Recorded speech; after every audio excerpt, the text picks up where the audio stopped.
Good rising, brethren. This is Big Judah coming to you guys in California. Before I begin, give all praises to the Most High Yahweh. Acknowledgement to the earthly mother. Who is wisdom? Who is the Holy Spirit? Acknowledgement to Yahweh Shai. I pray the Most High blesses this lesson this evening, gives us more knowledge and understanding of the events of the past, in order to understand events that are currently happening on the earth, so we get a much better understanding of the things that are soon to come on the earth. Brethren, we're going to bring some very important knowledge back to the nation this evening. We're getting our history back, getting our understanding of how great we were, how far our fall has been, and now the Most High is awakening his people again, much to the chagrin of the other nations. The more I get our history and more I understand, the things that we had before, the knowledge that we had before, our standing as a nation before, you see why the Romans, the abominable church, wanted to take us down and assume our position.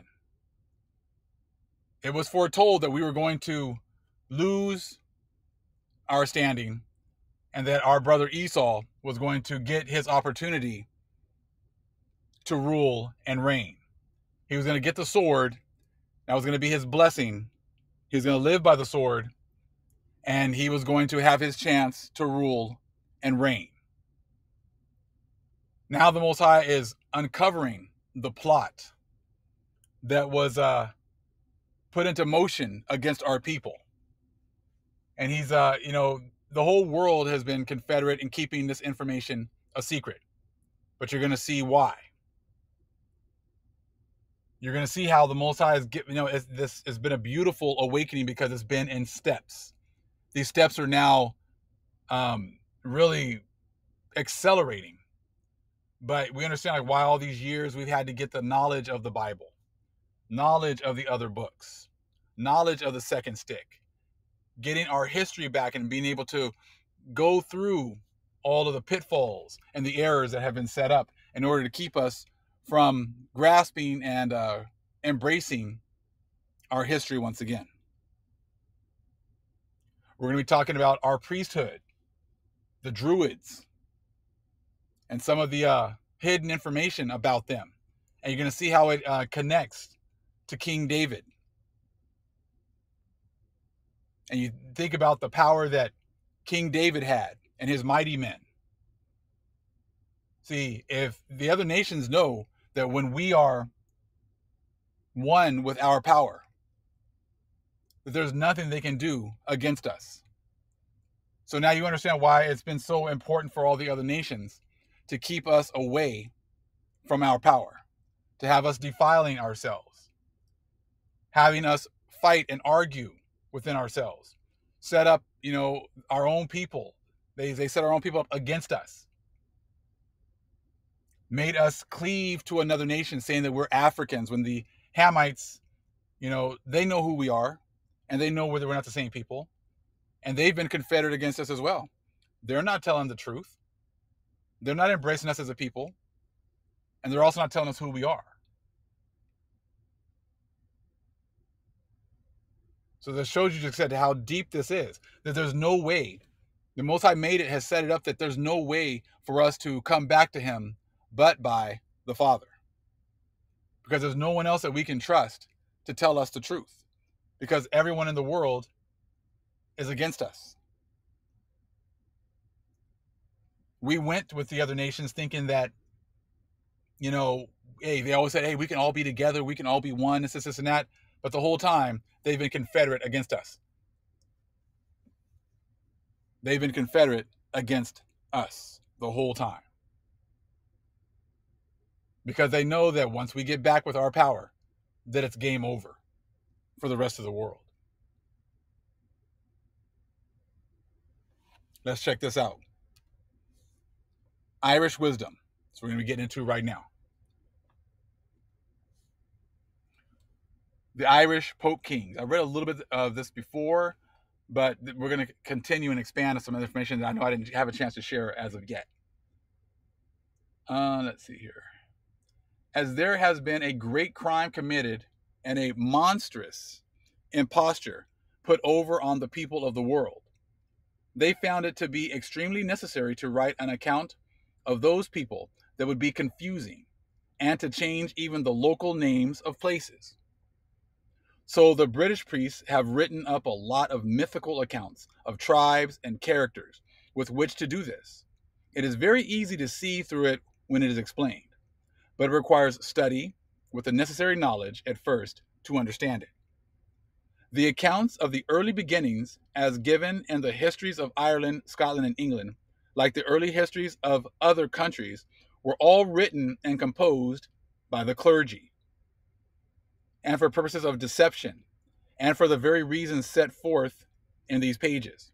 And, and you just think about that. Like, the clergy has gone on and made all these histories of many of the countries worldwide.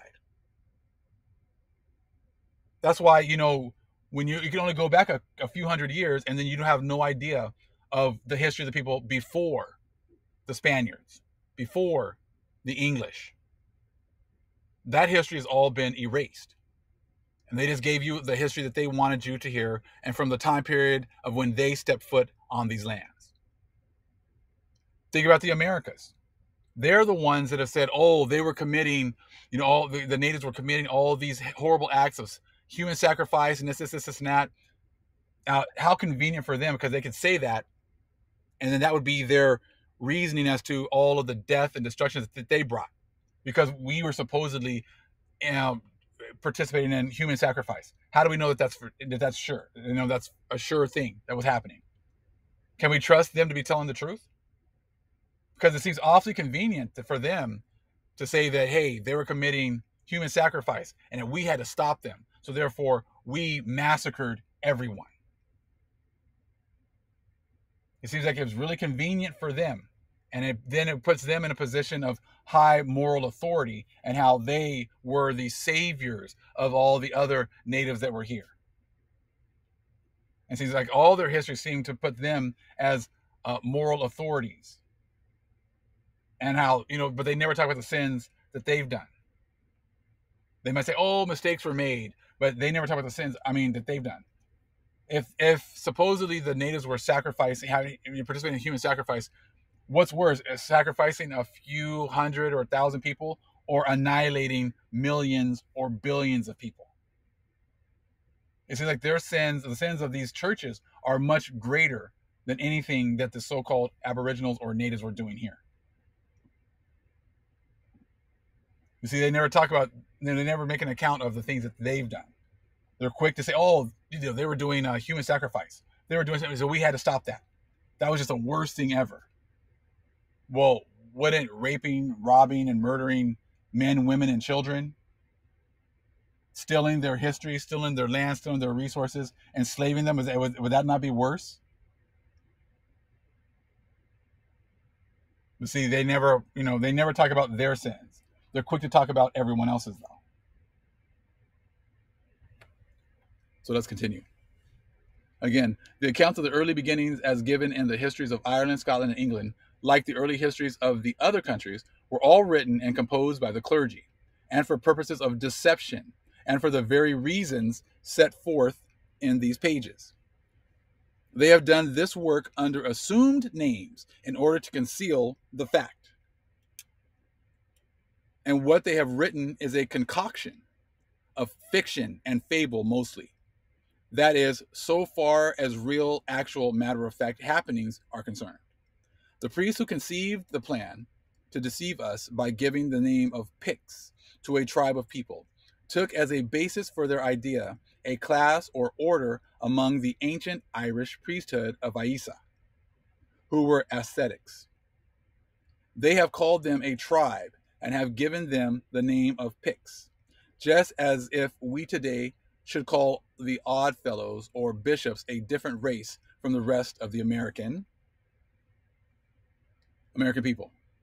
Now, this is where it gets really good. The word Pict means a musician. and is a camouflage word for a druid priest or magician. One who understands sacred magic or the occult spiritual forces locked up within the human body. And see, they use these certain words like occult, and they made them these negative connotations that make you think it's like evil magic and things like that. And we know, I think occult just means hidden. They've worked to make anything that has to do with our people negative, turn you away. You would just hear about certain things. I remember, like I said, I remember the Book of Enoch was in the occult section at Barnes and Nobles when I first picked it up. But we just got to understand, like I said, anything that had to do with our people, they were going to definitely put negative connotations to it in order to keep us away from it.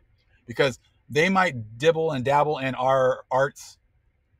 They might be able to do certain things, but they'll never be able to do it as well as we can. They'll never be able to be as powerful in these kinds of arts and magic as we are. Because these are the blessings given to the Most High's chosen people.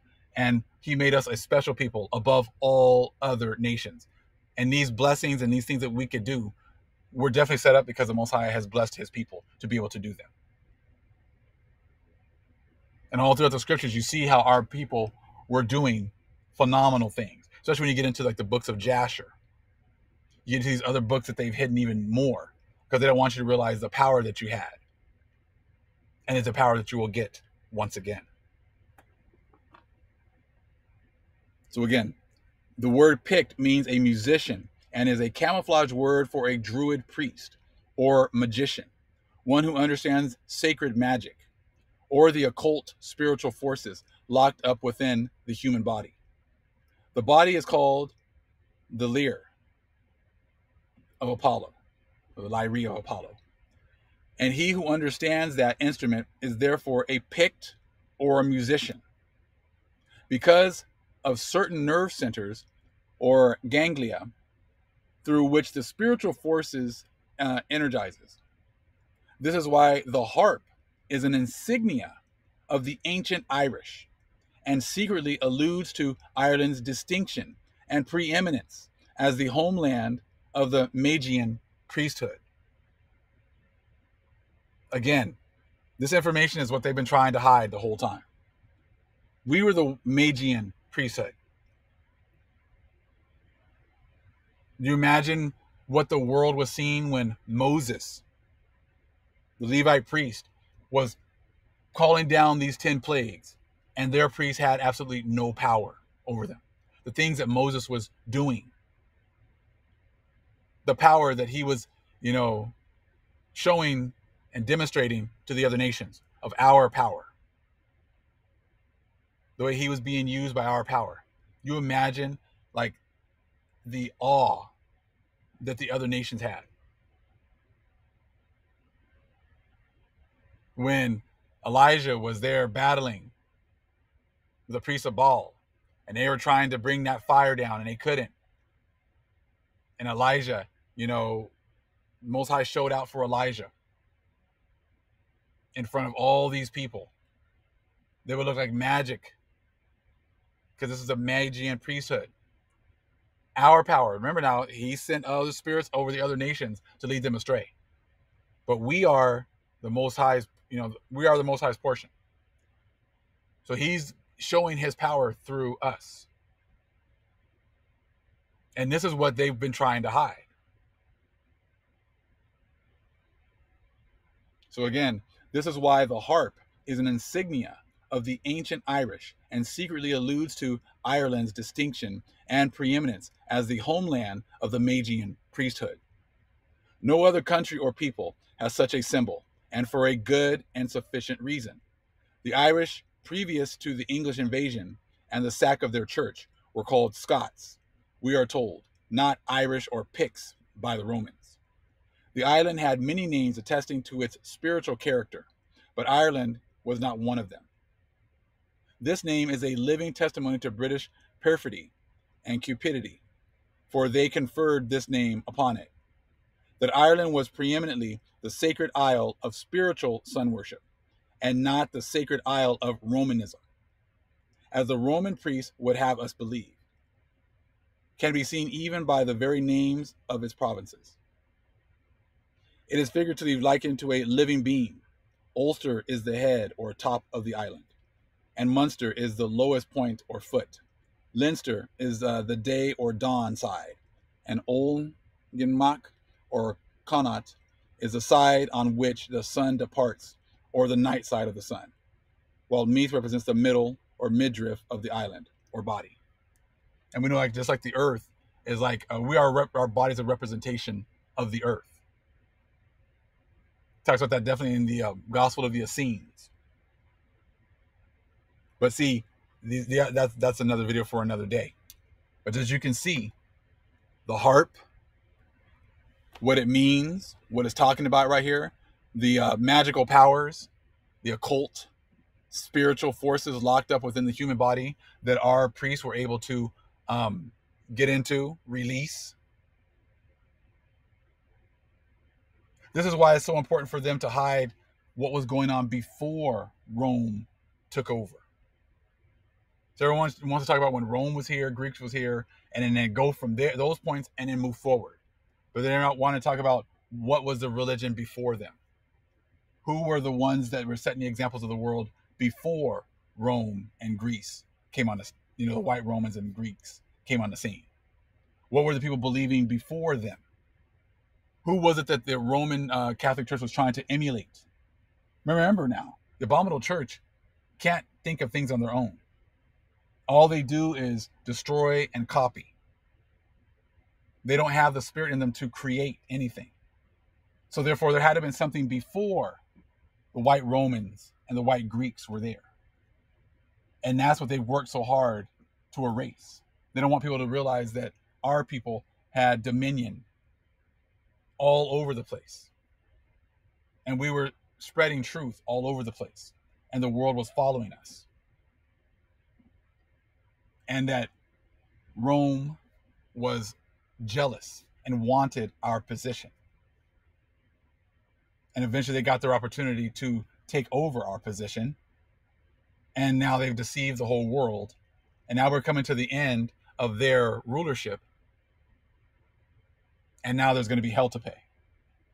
But they got the world thinking that you're going to be able to support all of these lies, all of this death and destruction, and your reward is you're going to be raptured away. Does that make any sense whatsoever? You guys are supporting a church that lies about everything. A church organization that has lied about absolutely everything. It lies to this day. Now you understand why when you try to have a conversation with these priests and pastors, they've got nothing for you. Now I understand why when I try to talk to some of my friends from college, when I came into the truth and started talking about the Bible and the books that were hidden and things like that, they just ghosted me. Didn't want to have a conversation. Won't return calls, don't return. Before, they wanted to have a discussion and talk all the time when they thought that they were in somehow some leadership position. They thought they knew more than me, and they thought that I should give them reverence because they were reverends, because they had those titles.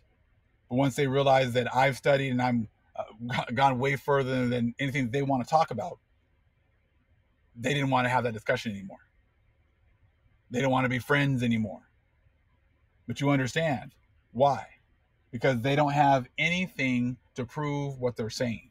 They have nothing to prove the garbage that they've been pushing, and it can quickly be, if you just have that conversation, it can quickly show that all the stuff that they've been building their churches on, their doctrine on, is quickly and easily destroyed.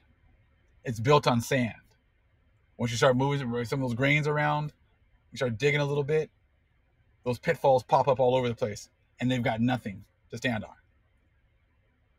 So better for them to not even have that conversation. Better for them to just cut ties, because there's very few of us that actually read and study and that actually have cut the ties, cut the cord from Christianity and from Catholicism. When they say certain things like, we don't accept this, well, who gave you that authority? Let's talk about, we want to talk about history. Well, let's talk about all the history, not just the history that you want to talk about. No, you can't just say all the mistakes were made and let's forgive. No, we're not going to forgive and forget. We're not going to move on. That has to be paid for. There has to be recompense. Why Jesus doesn't get to fix all these things for you. These were the priests, the Druid priests, the magicians, the ones that have the power, the ones that Rome wanted to emulate. These were the organizations, the churches that were already set up that Rome wanted to imitate. And they imitated them, emulated them into what you see today. And we're going to get into this even more. But I just wanted to bring this out because this is a good starting point, talking about the Magian priesthood. Now you start to make the connection with King David and Saul and the harp and the power that David had to control demons and make them leave with the music, with the harp. Look at 1 Samuel 16:16.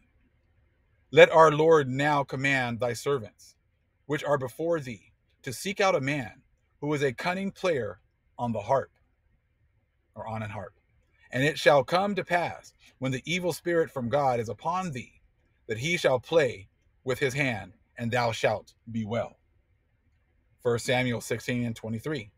And it came to pass, when the evil spirit from God was upon Saul, that David took an harp and played with his hand.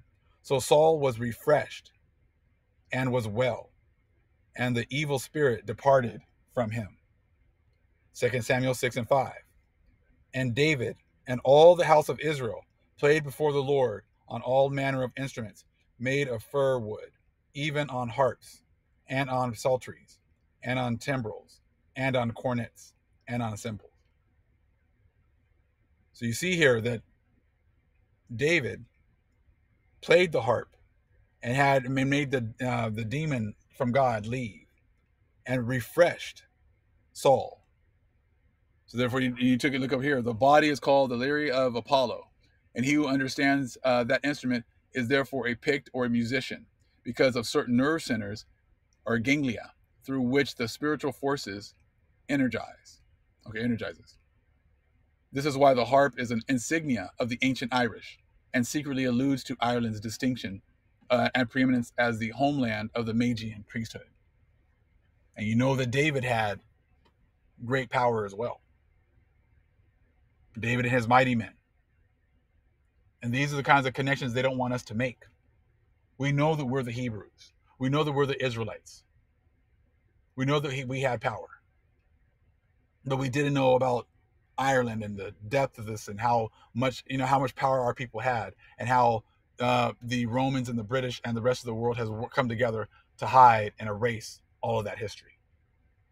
And here at the end, the Most High is now bringing all of this back out. Again, like I said, brethren, this is just the tip of the iceberg, and there's much more coming. All praise is to the Most High, Yahweh. Acknowledgement to the earthly mother. Who is wisdom? Who is the Holy Spirit?